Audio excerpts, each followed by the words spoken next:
Thank you so much for this opportunity to share with you tonight. உங்களோடு கூட இன்று இரவு நேரத்திலே தெய்வ வார்த்தை பகிர்ந்து கொள்ள கிடைத்த தருணத்திற்காக நன்றி செலுத்துகிறேன். So wonderful to share the word of God and sow the good seeds of God's word. தேவனுடைய வார்த்தையை பகிர்ந்து கொள்வதும் சுவிசேஷ விதைகளை விதைப்பதும் அற்புதமான காரியமாக இருக்கிறது. Tonight I want to speak on the call of God to be a prayer intercessor. தேவன் ஜெபத்திற்கும் பரிந்துரை ஜெபத்திற்கும் நேராக உங்களை அழைக்கிறார். அதை குறித்து நான் பேச விரும்புகிறேன். This is an amazing calling. இது ஒரு அற்புதமான அழைப்பாகும். A very powerful calling because intercessory prayer releases the mercy of God. பரிந்துரை ஜெபமானது தேவனுடைய இரக்கங்களை நம்மீது பிறப்பிக்க செய்கிறதா இருப்பதனால் இந்த ஜெபம் மிகவும் முக்கியமான ஜெபமாகும். This year I wanted to be fully devoted to God and to preaching the gospel. இந்த வருடம் முழுவதுமாக நான் தேவனுக்கு சுவிசேஷத்தை அறிவிப்பதிலே நான் தேவனுக்கு என்னுடைய வாழ்க்கையை அர்ப்பணித்திருக்கிறேன். And I've had an amazing year. At the beginning of the year I was preaching in Pakistan. இந்த வருடத்தின் துவக்கத்திலே நான் பாகிஸ்தான் தேசத்திலே நற்செய்தியை பிரசங்கித்துக் கொண்டிருந்தேன். Also had a wonderful year preaching in my own country of New Zealand. அதற்கு பின்பாடு இந்த வருடம் முழுவதுமாக நியூசிலாந்து தேசத்திலே கர்த்தருடைய வார்த்தையை பகிர்ந்து கொண்டிருந்தேன். And now towards the end of the year I've had a wonderful awesome time in India. இந்த வருடத்தின் முடிவு நேரத்திலே நான் இந்தியாவிலே அற்புதமான ஆச்சரியமான நேரத்தை சந்தித்துக் கொண்டிருக்கிறேன். So to me I've really enjoyed this year and I'm thankful to God that he's given me a great year of preaching the gospel. இந்த வருடத்தை கர்த்தர் எனக்கு ஆசீர்வதித்து தந்து இந்த வருடம் முழுவதுமாக அவருடைய சுவிசேஷத்தை பறைசாற்ற என்னை ஆசீர்வதித்ததற்காக அவருக்கு நன்றி செலுத்துகிறேன். But I was thinking for next year I need to be more devoted for being a prayer intercessor. ஆனால் வருகின்ற புதிய வருடத்தை குறித்து பார்க்கும்போது ஜெபத்திலும் பரிந்துரை ஜெபத்திலும் நாம் உறுதியாக தரித்திருக்கிறவர்களாக இருக்க வேண்டும். And I hope that you could also take on that challenge next year to become stronger in prayer. நான் உங்கள் ஒவ்வொருவரையும் கூட வாஞ்சிக்கிறேன், நீங்களும் ஜெபத்திலே புதிய வருடத்திலே உறுதியாய் தரித்திருப்பதை உங்களுக்கு சவாலாக எடுத்துக்கொள்வீர்கள் என்று. And particularly intercessory prayer, which is to lay hold of God's mercy for others. பிறருக்காக தேவனுடைய இரக்கத்தை கொண்டு வருகிற ஜெபமாக இது இருக்கிறது. We need intercession for the salvation of India, for the gospel to reach every tribe. இந்தியாவின் ரட்சிப்பிற்காகவும் இந்தியாவில் உள்ள ஒவ்வொரு ஜனங்களுக்கும் சுவிசேஷம் எடுத்து செல்லப்படவும் நாம் பரிந்துரைத்து ஜெபிக்க வேண்டும். We need intercession for there to be more powerful conversions. இந்தியாவிலே வல்லமையான மாற்றங்கள் ஏற்பட வேண்டும் என்று நாம் ஜெபிக்க வேண்டும். In the early church, they were being persecuted by a man called Saul. ஆதி திருச்சபையானது சவுல் என்ற மனிதனால் உபத்திரவங்களை சந்தித்தது. And the early church must have been crying out to God.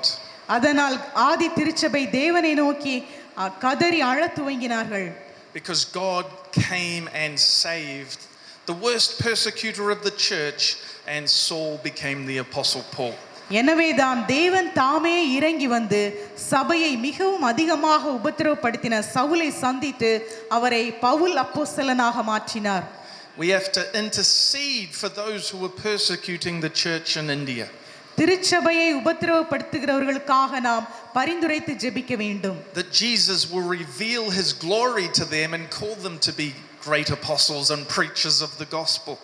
நம்மை உபத்திரப்படுத்துகிறவர்களுக்கு இயேசு தாமே தம்முடைய மகிமையை வெளிப்படுத்தி அவர்களை அவருடைய அப்போஸ்தலர்களாக மாற்ற வேண்டும். And how wonderful it is when the worst persecutors of the church become the best friends of the church. இதை நினைத்து பாருங்கள், திருச்சபையை மிகவும் அதிகமாக உபத்திரவப்படுத்தினவர் மிகச்சிறந்த அப்போஸ்தலனாக மாற்றப்படுகிறார். But sometimes there needs to be much prayer and fasting for these kind of miracles to be released. இப்படிப்பட்ட அற்புதங்கள் வெளிப்பட வேண்டும் என்றால் ஏற்கனவே கிறிஸ்தவர்களாய் இருக்கிற நாம் அதற்காக உபவாசித்து ஜெபத்திலே உறுதியாய் தரித்திருக்க வேண்டியது அவசியம். So I encourage you to also think about the calling to be a prayer intercessor. எனவே நான் உங்கள் ஒவ்வொருவரையும் ஜெபத்திற்கும் பரிந்துரை ஜெபத்திற்கும் நேராக அழைக்கிறேன். How wonderful it would be if every Christian responded to this call and wanted to go deeper in prayer. இந்த ஜெபத்திற்கான அழைப்பிற்கு ஒவ்வொரு கிறிஸ்தவர்களும் பதில் உரைத்து அவர்கள் தங்களை முழுமையாக ஜெபத்திற்கு அர்ப்பணிப்பார்கள் என்றால் எவ்வளவு அற்புதங்கள் நடைபெறும். But tonight I simply put the challenge out to you and encourage you to make next year a special year of prayer. இன்று இரவிலே இதை நான் உங்களுக்கு ஒரு சவாலாகவும் வாய்ப்பாகவும் உங்களுக்கு சொல்ல விரும்புகிறேன். அடுத்த புதிய வருடத்தை நீங்கள் ஜெபத்திற்காக தீர்மானித்துக் கொள்ளுங்கள். So tonight I want God to give us a deeper understanding of prayer. இன்று இரவிலே நாம் ஜெபத்தை குறித்து இன்னும் அதிகமாக புரிந்து கொள்வோம். And I'm going to look at the book of Revelation chapter 8. வெளிப்படுத்தின விசேஷம் 8ஆம் அதிகாரத்தில் நாம் வாசிக்கலாம். Revelation chapter 8 verses 1 to 5. 1 முதல் 5 வரை. அவர் மைக் இருக்கா? வாசி.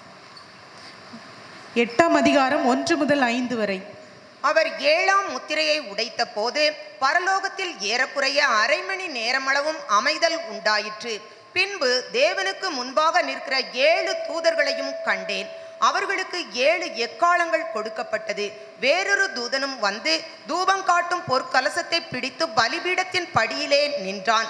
சிங்காசனத்திற்கு முன்பாக இருந்த பொற்பீடத்தின் மேல் சகல பரிசுத்தவான்களுடைய ஜெபங்களோடும் செலுத்தும்படி மிகுந்த தூபவர்க்கம் அவனுக்கு கொடுக்கப்பட்டது. அப்படியே பரிசுத்தவான்களுடைய ஜெபங்களோடும் செலுத்தப்பட்ட தூப வர்க்கத்தின் புகையானது தூதனுடைய கையிலிருந்து தேவனுக்கு முன்பாக எழும்பிற்று. பின்பு அந்த தூதன் தூப கலசத்தை எடுத்து அதை பலிபீடத்து நெருப்பினால் நிரப்பி பூமியிலே கொட்டினான். உடனே சத்தங்களும் இடி முழக்கங்களும் மின்னல்களும் பூமி அதிர்ச்சியும் உண்டாயின.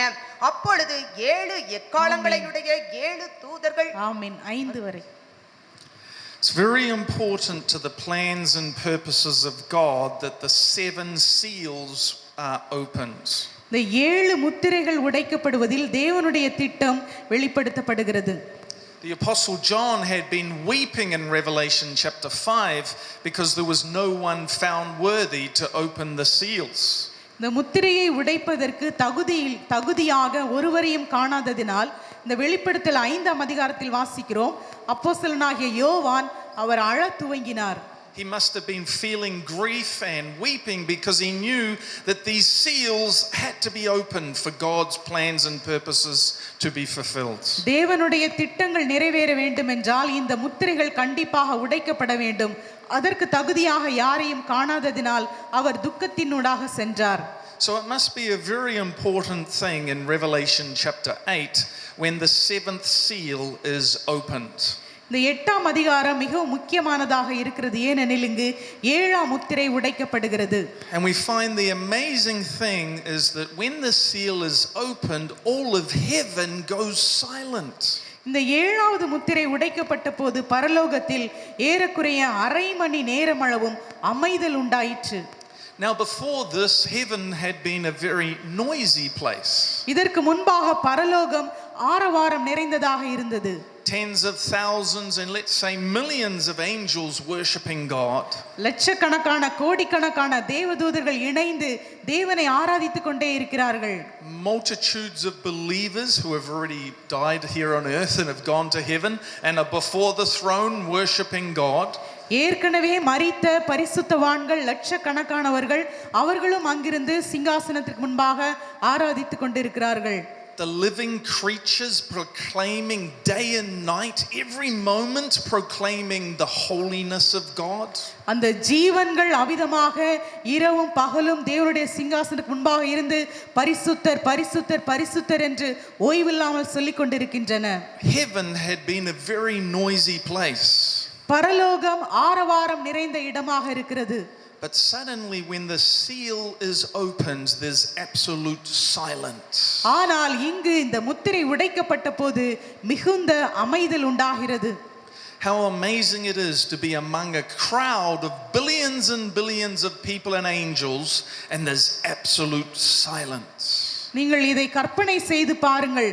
கோடிக்கணக்கான தூதர்களும் கோடிக்கணக்கான விசுவாசிகளும் ஆராதித்துக் கொண்டிருந்த இடத்திலே திடீரென்று அமைதியாக ஒரு மிகுந்த அமைதல் உண்டாகிறது. Actually being silent before God is a very powerful type of prayer. தேவனுக்கு முன்பாக நாம் அமைதியாக இருப்பது ஒரு வல்லமையான ஜெபமாக இருக்கிறது. Sometimes if we've been praying so much about a situation, நாம் சில வேளைகளிலே நம்முடைய சூழ்நிலைகளுக்காக அதிகமாக அப்படியே புலம்பி புலம்பி ஜெபித்துக் கொண்டு இருப்போம்.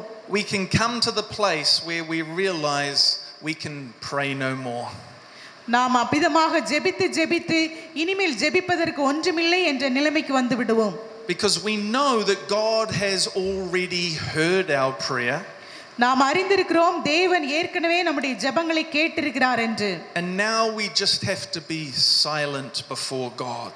நாம் இப்பொழுது தேவனுக்கு முன்பாக அமைதியாக காத்திருக்க வேண்டிய வேளை வருகிறது. Now in this time of silence, it's not that you're doing nothing, you are still focusing your heart on God. அமைதியாக இருப்பது என்பது நீங்கள் எதுவுமே செய்யாமல் சும்மா சோம்பலாக இருக்க வேண்டும் என்று அர்த்தமல்ல. உங்களுடைய சிந்தையை இயேசுவின் மீது பதிய வைத்தவர்களாக இருக்க வேண்டும். And you even have to quiet your own mind by focusing on the glory of God. நீங்கள் தேவனுடைய மகிமையை உங்களுடைய சிந்தையில் கொண்டு வந்தவர்களாக, அப்படியாக கண்ணீர் விட்டு உங்களுடைய மனதிற்குள்ளாகவே கதறி அழுகிறவர்களாக இருக்கக்கூடிய நிலை. And it's as though you were just looking to God by faith. நீங்கள் விசுவாச கண்களால் தேவனை தரிசிக்கின்ற ஒரு நிலை. Knowing that He is seated on the throne. இயேசு கிறிஸ்து சிங்காசனத்தில் ராஜாவாக அரசாண்டு கொண்டிருக்கிறார் என்பதை உண்மையாக அறிந்து கொள்ளுகிற ஒரு நிலை. And God has all power. தேவன் சர்வ வல்லமை உள்ளவர் என்பதை அறிகிற நிலை. And He is the one who can do everything. தேவனாகிய கர்த்தர் மாத்திரமே எல்லாவற்றையும் செய்ய அதிகாரம் படைத்தவர் என்பதை அறிகின்ற நிலை. There are many times we cannot solve our own problems. சில வேளைகளிலே, பெரும்பாலான வேளைகளிலே நம்முடைய பிரச்சனைகளை நாமே தீர்க்க முடியாது.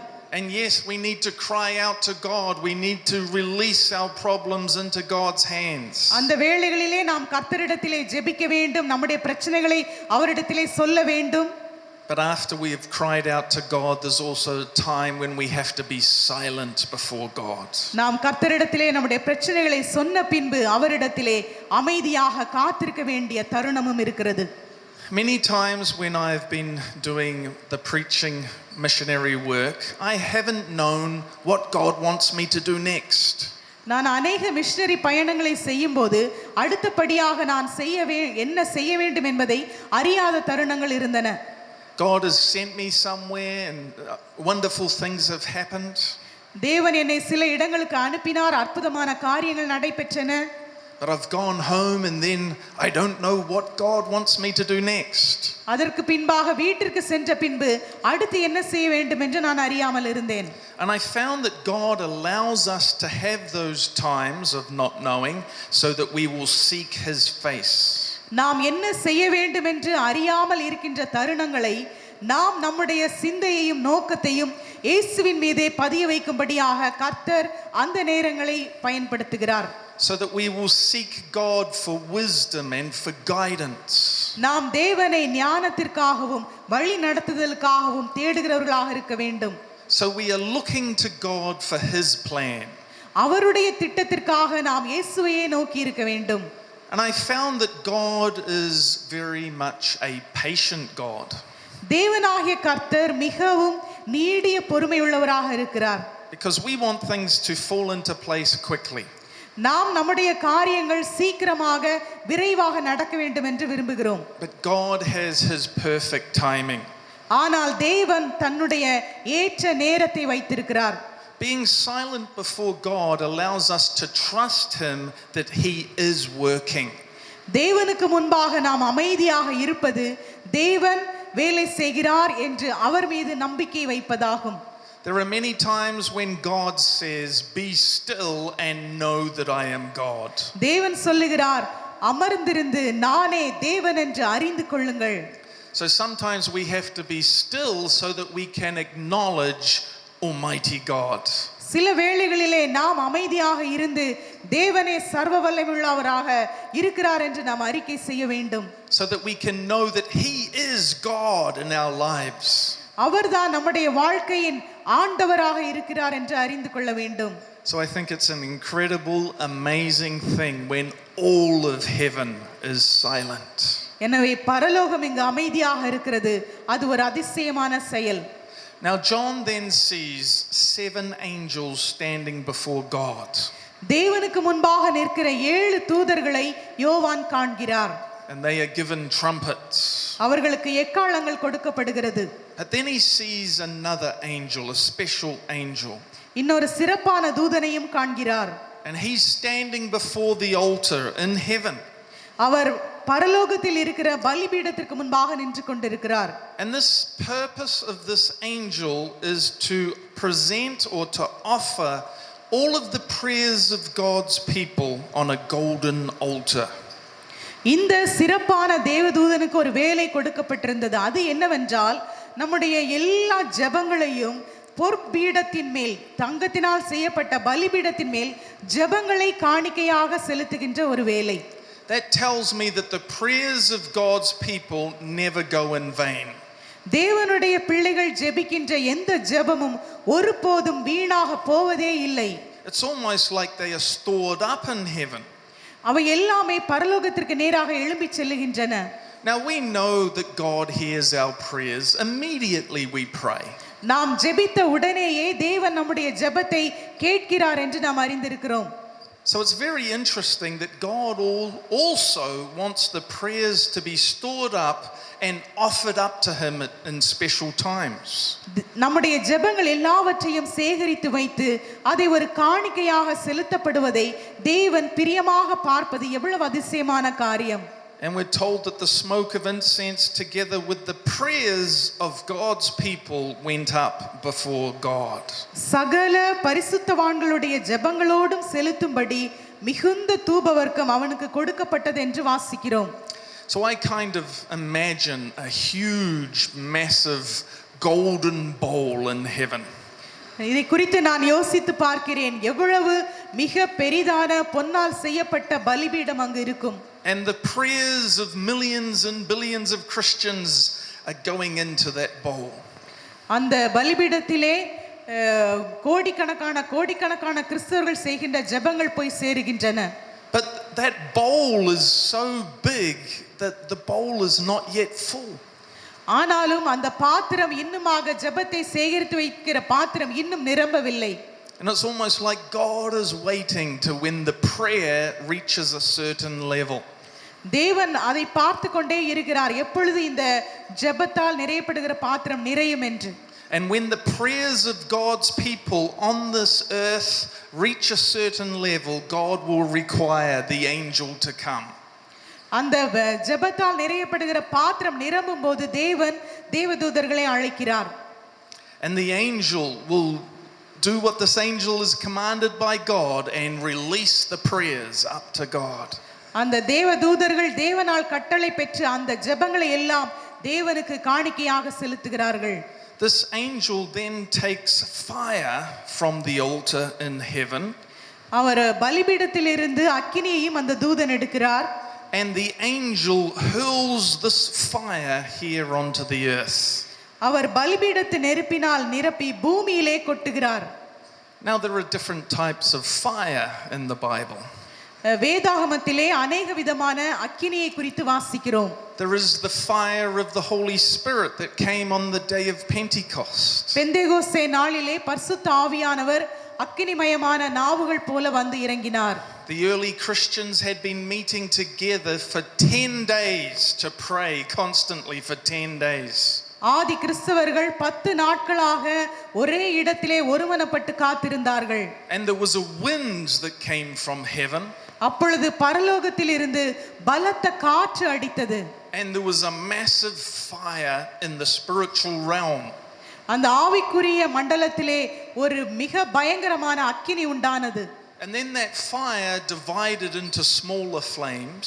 அந்த பயங்கரமான அக்கினி சிறிய சிறிய அக்கினி துகள்களாக பிரிந்தது. And then a smaller flame of fire came upon the head of every believer. அங்கு கூடி இருந்த ஒவ்வொரு விசுவாசிகள் மேலும் அந்த அக்கினி அப்படியாக வந்து அமர்ந்தது. And every believer was filled with the Holy Spirit and spoke in other tongues. எனவே அந்த அக்கினி வந்து அவர்கள் மீது இறங்கிய போது ஒவ்வொரு விசுவாசிகளும் பரிசுத்த ஆவியினால் நிரப்பப்பட்ட அந்நிய பாஷைகளை பேசுகிறார்கள். I would certainly prefer the fire of the Holy Spirit revival than the fire of God's judgments. தேவனுடைய நியாய தீர்ப்பின் அக்கினியை விட பரிசுத்தாவின் அக்கினி நமக்கு வெளிப்படுவதை நான் அதிகமாக வாஞ்சிக்கிறேன். But I think to receive the fire of the Holy Spirit here on earth, God needs powerful churches that are strong in prayer. நாம் பரிசுத்தாவியின் அக்கினியை இந்த உலகத்திலே பெற்றுக்கொள்ளும்போது நம்முடைய திருச்சபைகள் வல்லமையுள்ளதாக மாறுகின்றன. When this fire is hurled to the earth by the angel, there is then thunder, rumblings, flashes of lightning, and an earthquake. அந்த தூதன் தூபகலசத்தை எடுத்து அதை பலிபீடத்தின் நெருப்பினால் நிரப்பி பூமியிலே கொட்டினான். உடனே சத்தங்களும் இடி முழக்கங்களும் மின்னல்களும் பூமி அதிர்ச்சியும் உண்டாயின. It's like God is releasing his power in heaven. பரலோகத்திலே தேவன் தம்முடைய வல்லமையை வெளிப்படுத்துகிறார். And what effects that will have here on earth. அது பூமியிலே வெளிப்படும்போது எவ்வளவு மகத்துவமாக இருக்கிறது. Well, there are going to be God's judgments here on earth. தேவனுடைய நியாய தீர்ப்பு பூமியிலே நடக்க போகிறது. And this is where we come to the importance of intercessory prayer. எனவேதான் நாம் பரிந்துரை ஜெபம் நமக்கு மிகவும் முக்கியமானதாக இருக்கிறது. And I'm just thinking of some of the most amazing prayer intercessors of the Bible. வேதாகமத்திலே இவ்விதமாக பரிந்துரைத்து ஜெபித்த நபர்களை நாம் பார்க்கலாம். And let's think about what effect their prayers had, how powerful their prayers were. அவர்களுடைய ஜெபங்கள் எவ்வளவு வல்லமையானதாகவும் தேவனுக்கு ஏற்றதாகவும் இருந்தது என்று நாம் பார்க்கலாம். One of them was Abraham. அதில் ஒருவர் தான் நம்முடைய Abraham. And God said that I cannot hold back from telling Abraham what I am going to do. நான் செய்வதை என்னுடைய தாசனாகிய ஆபிரகாமுக்கு மறைப்பேனோ என்று தேவன் சொல்லுகிறார். God wants to tell his friends what he is going to do. தேவன் தம்முடைய சிநேகிதர்களுக்கு தாம் என்ன செய்ய போகிறோம் என்பதை சொல்ல விரும்புகிறார். So that we can partner with God in his plans and purposes. இதன் மூலமாக நாம் தேவனோடு கூட உடன் வேலையாட்களாகவும் அவருடைய திட்டத்தில் நம்மை இணைத்தவர்களாகவும் நாம் காணப்படுவோம். And Abraham was called the friend of God. Abraham தேவனுடைய சிநேகிதன் என்று அழைக்கப்பட்டார். The call to be a prayer intercessor comes out of being a friend of God. ஜெபத்திற்கும் பரிந்துரை ஜெபத்திற்குமான அழைப்பு யாருக்கு வருகிறது என்றால் தேவனுக்கு சிறந்த நண்பர்களாக இருப்பவர்களுக்கு. Knowing the heart of God and the ways of God. தேவனுடைய இருதயத்தையும் தேவனுடைய வழிகளையும் அறிந்தவர்கள். And in that place of friendship with God, your prayers can lay hold of God.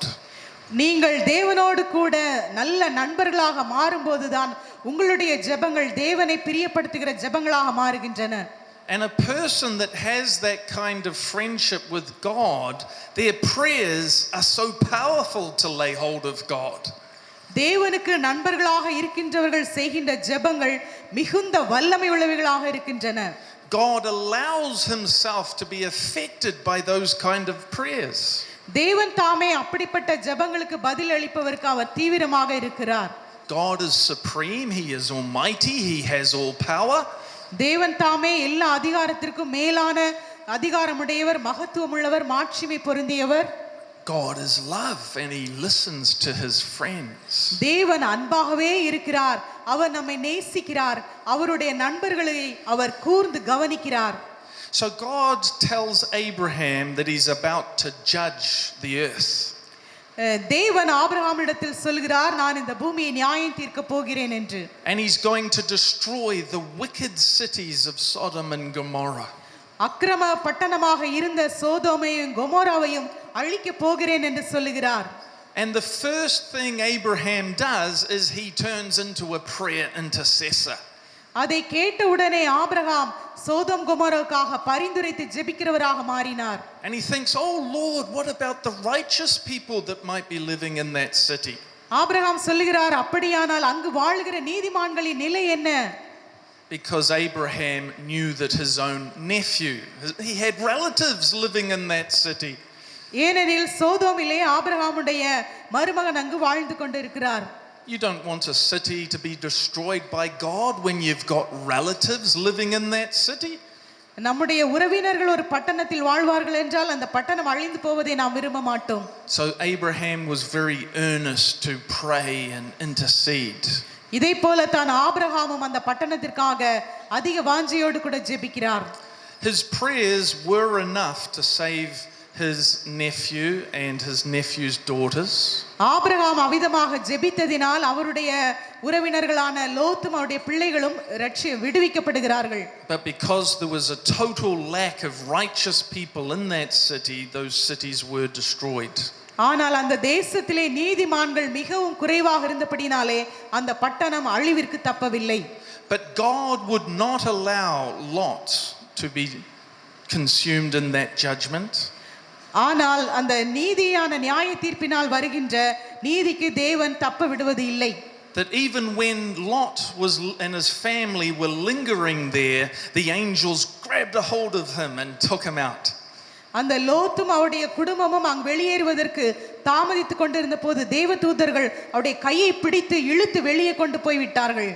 Because God had heard the intercessory prayer of Abraham. ஏனெனில் தேவன் ஆபிரகாமின் பரிந்துரை ஜெபத்தை கேட்டிருந்தார். And God honored Abraham's prayer because Abraham was his friend. தேவன் ஆபிரகாமின் ஜெபத்தை கனப்படுத்தினார் ஏனெனில் ஆபிரகாம் தேவனுக்கு சிநேகிதனாக இருந்தார். As we grow in friendship with God, our prayers will become more powerful. நாம் தேவனுக்கு சிநேகிதர்களாக மாறும்போது நம்முடைய ஜெபங்கள் வல்லமை உள்ளவைகளாக மாறுகின்றன. You never know what effect your prayers can have on the heart of God as you are continuing to grow in this friendship. நீங்கள் தேவனோடு கூட இன்னும் அதிகமாக நெருங்கி சேரும்போது எப்படிப்பட்ட ஜெபங்களை செய்ய வேண்டும், நாம் எப்படிப்பட்ட ஜெபங்களை செய்தால் அது தேவனை சென்றடையும் என்று நீங்கள் உணர்ந்து கொள்ள துவங்குவீர்கள். The next prayer intercessor I want us to think about is Moses. அடுத்தபடியாக பரிந்துரை ஜெபத்திற்காக நாம் மோசேயை பற்றி பார்க்கலாம். And he likewise developed an amazing friendship with God. மோசேயும் இவ்விதமாகவே தேவனோடு கூட ஒரு மிகச் சிறந்த நட்பை வளர்த்தார். He was entrusted with God's power and God's miracles.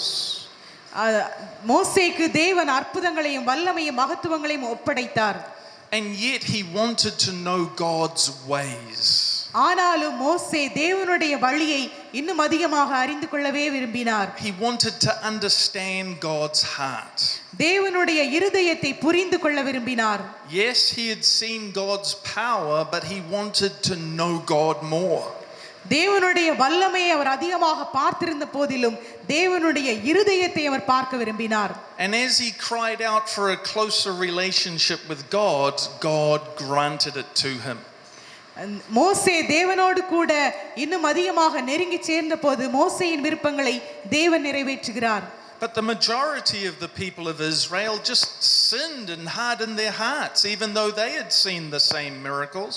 ஆனால் பெரும்பாலான இஸ்ரவேல் ஜனங்கள் அவர்களும் மோசேயை போலவே அற்புதங்களையும் தேவனுடைய மகத்துவத்தையும் பார்த்திருந்த போதிலும் அவர்கள் தங்களுடைய இருதயத்தை கடினப்படுத்தி வழுவி போகிற ஜனமாய் இருந்தார்கள்.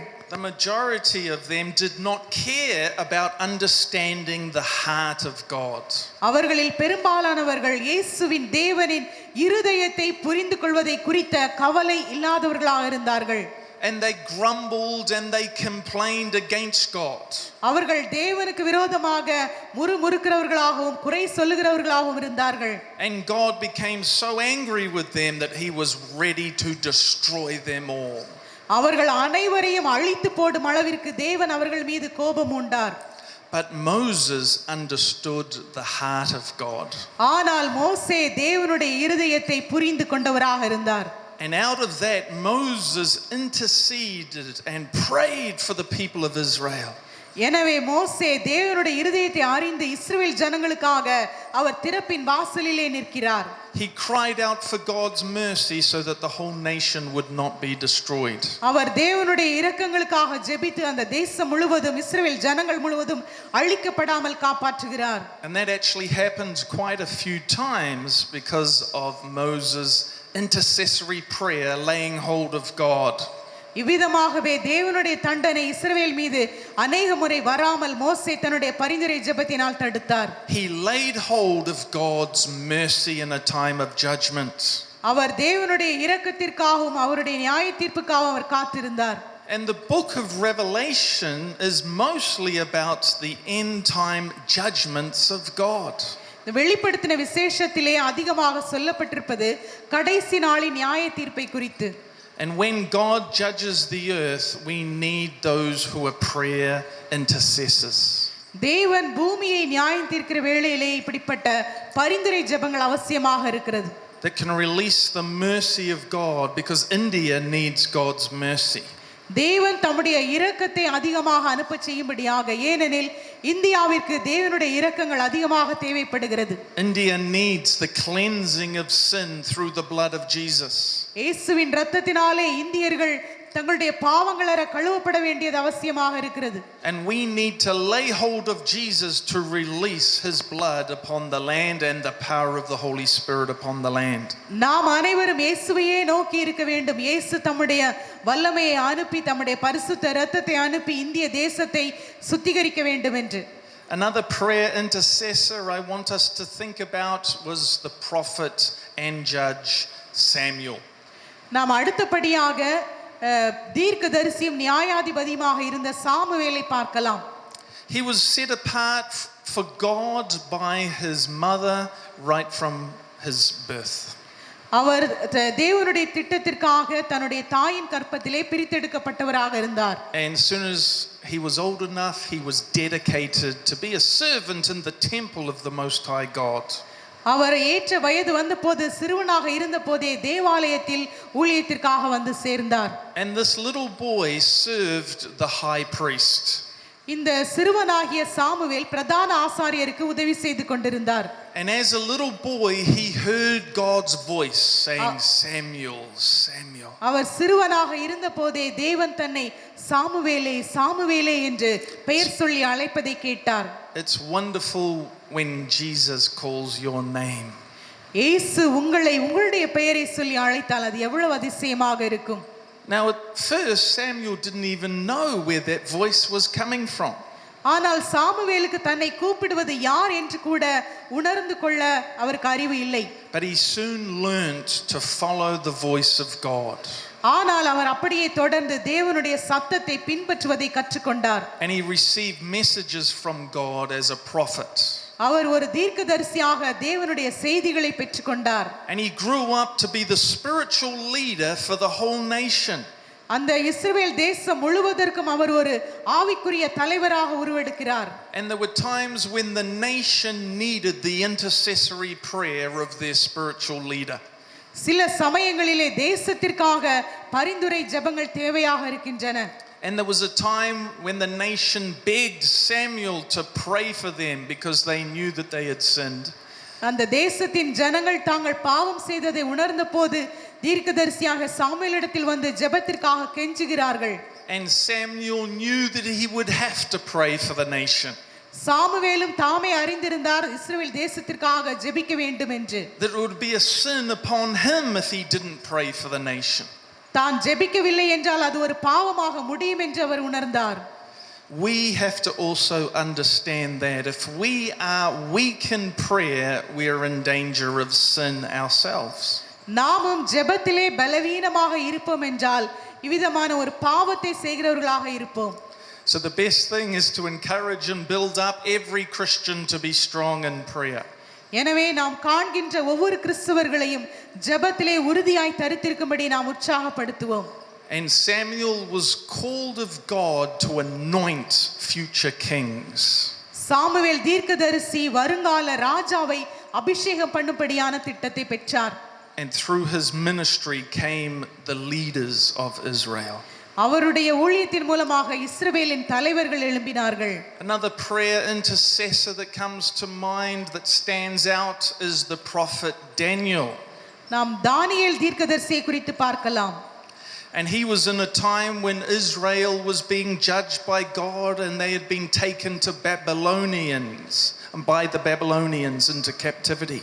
தானியேல் தீர்க்கதரிசி வாழ்ந்த காலம் இஸ்ரவேல் ஜனங்கள் பாவம் செய்ததினால் தேவனுடைய நியாய தீர்ப்பினால் பாபிலோனுக்கு அவர்கள் சிறையாக கொண்டு போகப்பட்டிருந்தார்கள். But he had been studying the prophet Jeremiah. ஆனால் அவர் எரேமியா தீர்க்கதரிசியிடத்தில் கற்றுக்கொண்டிருந்தார்.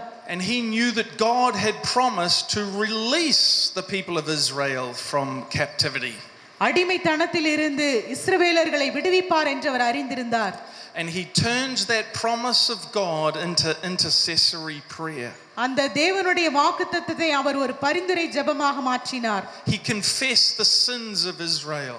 அவர் இஸ்ரவேலருக்காக பாவ அறிக்கை செய்தார். He did prayer and fasting. அவர் ஜெபித்து உபவாசித்தார். And it took 21 days before he got the breakthrough. அவர் 21 நாட்கள் உபவாசம் எடுத்து ஜெபிக்கிறார். And the angel came on day 21 saying that God heard your prayers on day 1.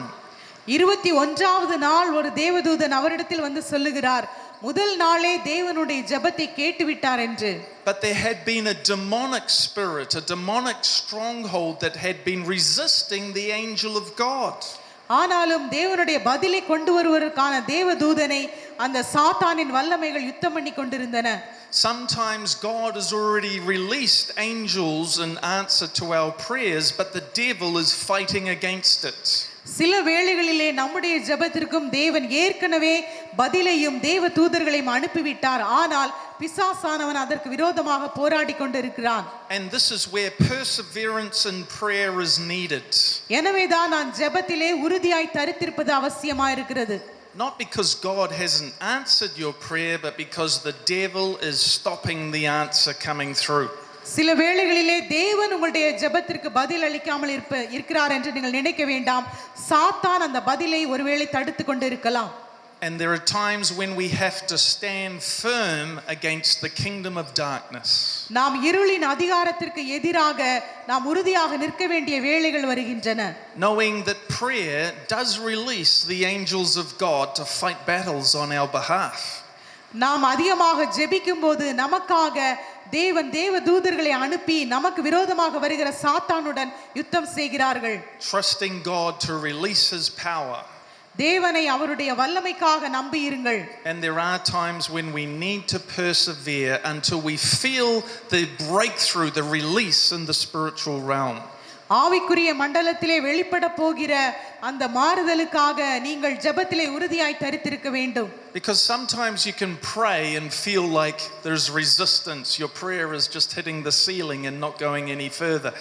சில வேளைகளிலே நீங்கள் ஜெபிக்கும் போது உங்களுடைய ஜெபம் இந்த கூரையை கூட தாண்டாத சூழ்நிலையை நீங்கள் உணரலாம்.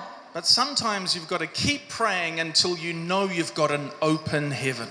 ஆனால் நீங்கள் ஜெபத்தை நிறுத்தி விடாமல் தொடர்ந்து ஜெபத்திலே உறுதியாய் தரித்திருந்து ஜெபித்துக் கொண்டே இருப்பீர்கள் என்றால் உங்களுக்காக பரலோகம் திறக்கப்படுவதை காண்பீர்கள். So that you have the assurance of victory in your heart. உங்களுடைய இருதயத்திலே நீங்கள் வெற்றியின் நிச்சயத்தை பெற்றுக்கொள்வீர்கள்.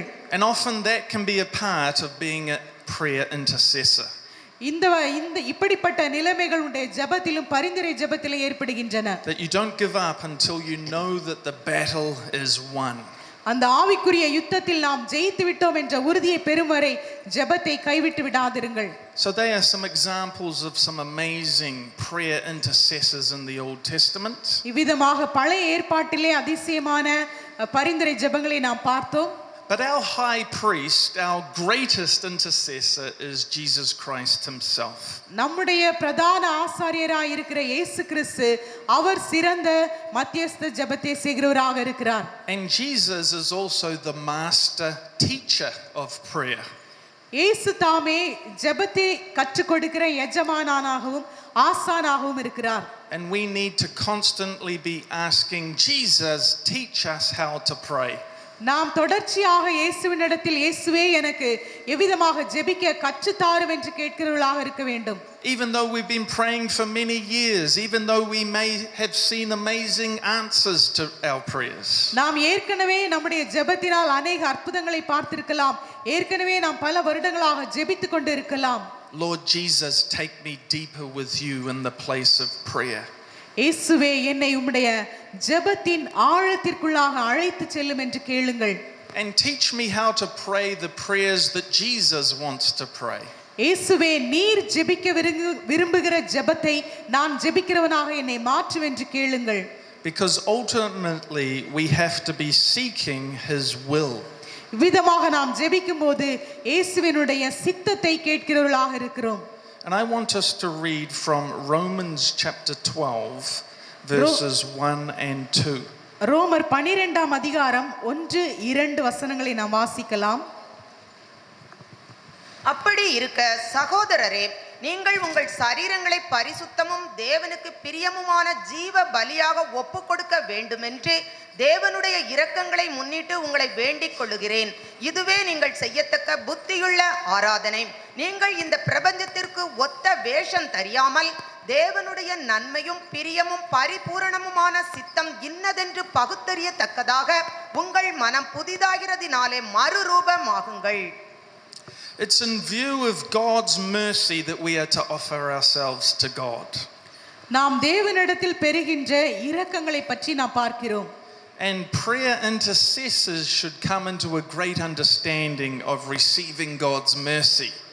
நாம் பரிந்துரை ஜெபத்திற்குள்ளாக போகும்போது தேவனுடைய இரக்கங்களை பெறுவதின் நிச்சயத்தை காண்கிறோம். And seeing the mercy of God at work through their prayers. நம்முடைய ஜெபத்தின் மூலமாக தேவனுடைய இரக்கம் கிரியை செய்வதை நாம் பார்க்கிறோம். Now we are to fully surrender our hearts to God so that we are holy and pleasing to Him. நாம் தேவனை பரிசுத்தமும் தேவனுக்கு பிரியமான ஜீவ பலியாக நம்முடைய சரீரங்களை தேவனுக்கு ஒப்புக்கொடுக்க வேண்டும். And God is worthy of our full surrender because He is worthy of worship. நாம் நம்மை முழுவதுமாக தேவனுக்கு அர்ப்பணிப்பதற்கு தேவன் தகுதியுள்ளவராக இருக்கிறார். Our minds need to be renewed by the Holy Scriptures. பரிசுத்த வேத வசனங்களினாலே நம்முடைய மனமும் சிந்தனையும் மறுரூபமாக்கப்பட வேண்டும். So that we come into a greater understanding of God's will. இப்படி நம்முடைய மனம் மறுரூபமாக்கப்படும் போது தேவனுடைய சித்தத்திற்குள்ளாக நாம் ஆழமாக வருகிறோம். Now we need to test what God's will is so that we can approve of what God's will is.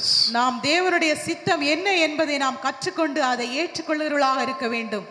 Sometimes in situations we might not fully understand what is God's will in this situation.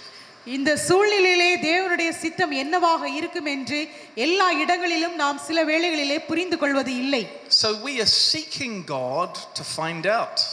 எனவே நாம் இயேசுவையே நோக்கி பார்க்கிறோம் நாம் கற்றுக்கொள்வதற்காக. We are looking at situations to test what is God's will in this situation. நம்முடைய சூழ்நிலைகளிலே தேவனுடைய சித்தம் என்னவாக இருக்கும் என்று தேவன் நமக்கு கற்றுக் கொடுக்கும்படியாக நாம் அவரையே பார்த்து கொண்டிருக்க வேண்டும். Now there seems to be also different levels of walking in God's will. தேவனுடைய சித்தத்திலே நடப்பதிலே பலவிதமான படிகளும் நிலைமைகளும் இருக்கின்றன. There's the level of this being good, the level of this being pleasing, and the level of this being perfect. அதிலே 3 விதமான நிலைகள் இருக்கிறது. நல்லது, from good and good, pleasing and perfect will. முதலாவதாக நல்ல நிலைமை, அடுத்தபடியாக தேவனுக்கு பிரியமான நிலைமை, மூன்றாவதாக பரிபூரணமான நிலைமை. So sometimes we could be walking in God's will for our lives, but it's not the highest or the best plan of God for our lives. நாம் சில வேளைகளிலே தேவனுடைய சித்தத்தை செய்கின்றவர்களாக இருப்போம், ஆனாலும் அந்த சித்தத்தை பரிபூரணமாக புரிந்து கொள்ளாதவர்களாக இருப்போம். We're not living in deliberate sin, we're still doing what is good. நாம் ஒருவேளை பாவம் செய்யாமல் நல்லவர்களாக இருக்கலாம். But we need to press on to truly be pleasing to God in a higher way. நாம் இன்னும் அதிகமாக தேவனை பிரியப்படுத்துகிறவர்களாக மாற முயற்சிக்க வேண்டும். And ultimately to be walking in God's perfect will for our lives. அப்படியாக நாம் தேவனுக்கு பிரியமாக நடக்க வாஞ்சித்துக் கொண்டே இருக்கும்போது கடைசியாக அந்த தேவனுடைய சித்தத்தை பரிபூரணமாக செய்கின்ற நிலைமைக்கு நாம் வருவோம். And sometimes God can hold back His greater plans until we break through in prayer. நாம் ஜெபத்திலே இன்னும் ஒரு மனமாறுதலை கண்டடையும் வரை தேவன் நமக்காக சிறந்த திட்டங்களை அவர் வைத்திருக்கிறார். To find God's highest will, plan, purpose, calling for your life. உங்களுடைய வாழ்க்கையிலே தேவன் உங்களுக்காக வைத்திருக்கிற சிறந்த திட்டத்தை கண்டு கொள்ளும் வரை ஜெபத்திலே உறுதியாய் தரித்திருங்கள். We have to cry out to God and break through. நாம் தேவனிடத்திலே கதறி அழுது ஜெபித்து ஒரு மாறுதலை பெற்றுக்கொள்ள வேண்டும். So that's why next year I want to make next year a wonderful year of prayer. எனவே தான் வருகின்ற புதிய வருடத்தை நாம் ஜெபத்திற்காக அர்ப்பணிப்போம் என்று உங்களை வலியுறுத்துகிறேன். And I encourage you to do the same. நீங்கள் அதை செய்ய வேண்டும் என்று உங்களை உற்சாகப்படுத்துகிறேன். There's just one other prayer intercessor that I will mention.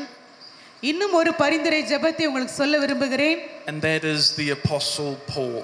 அது அப்போஸ்தலனாகிய பவுலுடைய ஜெபம். His epistles are full of his prayers. அவருடைய சிறைச்சாலை அனுபவங்கள் முழுவதும் ஜெபத்தினால் நிறைந்தவைகளாய் இருந்தன.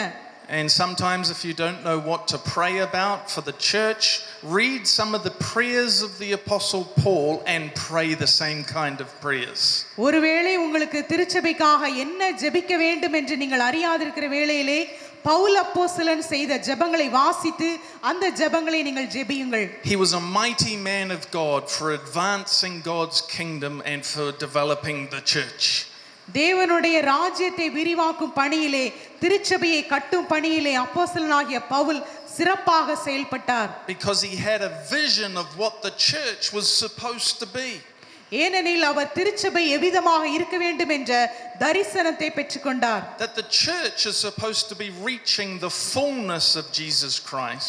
திருச்சபைகள் கிறிஸ்துவின் நிறைவை பெற்றுக்கொள்கிறதாக இருக்க வேண்டும். And releasing the fullness of Christ's ministries through people's lives. கிறிஸ்துவின் பூரணத்தை கிறிஸ்துவின் நிறைவை ஜனங்களுடைய வாழ்க்கையிலே கொடுக்கிறதாக திருச்சபை இருக்க வேண்டும். So the church should be growing stronger and stronger. இதனால் தான் திருச்சபைகள் இன்னும் உறுதியாக வளர துவங்கும். And people should be knowing the mighty calling and the mighty hand of God upon them. இதன் மூலமாக ஜனங்கள் தேவனுடைய வல்லமையும் அவருடைய வாழ்க்கையிலே தேவனுடைய திட்டத்தையும் அழைப்பையும் அறிந்து கொள்ள துவங்குவார்கள். And it's the same devil today that is still fighting against the church that the Apostle Paul was seeking to develop. அப்போஸ்தலனாகிய பவுல் இருந்த காலத்திலே போராடின அதே பிசாசு தான் இன்றும் திருச்சபைகளுக்கு எதிராக போராடி கொண்டு இருக்கிறான். So I encourage you to aim to have a year of breakthrough prayer next year. எனவே வருகின்ற புதிய வருடத்தை நீங்கள் ஜெபத்தினால் உங்களுடைய வாழ்க்கையின் மாறுதலின் வருடமாக மாற்றிக்கொள்ளுங்கள். And let's believe God that he releases his power, his miracles, we will see his kingdom advance. நாம் தேவனுடைய வல்லமையும் மகத்துவத்தையும் பார்த்து அவருடைய ராஜ்யத்தை நாம் காணுகிறவர்களாக இருக்கிறோம். Let's pray. நாம் ஜெபிப்போம். நாம் எழுந்து நிற்கலாம். Lord, I thank you for this message. ஆண்டவரே, இந்த செய்திக்காக உமக்கு நன்றி செலுத்துகிறேன். And it's a call from